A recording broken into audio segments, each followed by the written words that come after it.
வாழ்தலை கொண்டாடலாம் வாங்க. நாம எல்லாருமே கதை சொல்லியதான்.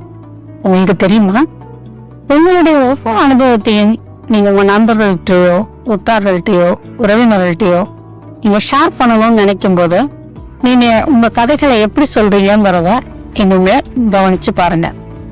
நான் எவ்வளவு கஷ்டப்பட்டேன் தெரியுமா, எவ்வளோ சிரமமா இருந்துச்சு தெரியுமா, இதெல்லாம் நான் கடந்து வந்தேன் அப்படின்னு சொல்லி ஒரு பாதிக்கப்பட்ட மனநிலையிலிருந்தே நம்முடைய கதைகளை நிறைய சொல்லி பழகி இருக்கோம்.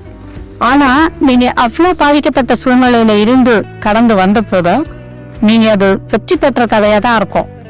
ஏன் நம்முடைய கதைகளை வெற்றி கதைகளாக, வெற்றியாளர்களுடைய கதைகளாக நாம மற்றவர்கள்ட்ட சொல்லி பழகக்கூடாது?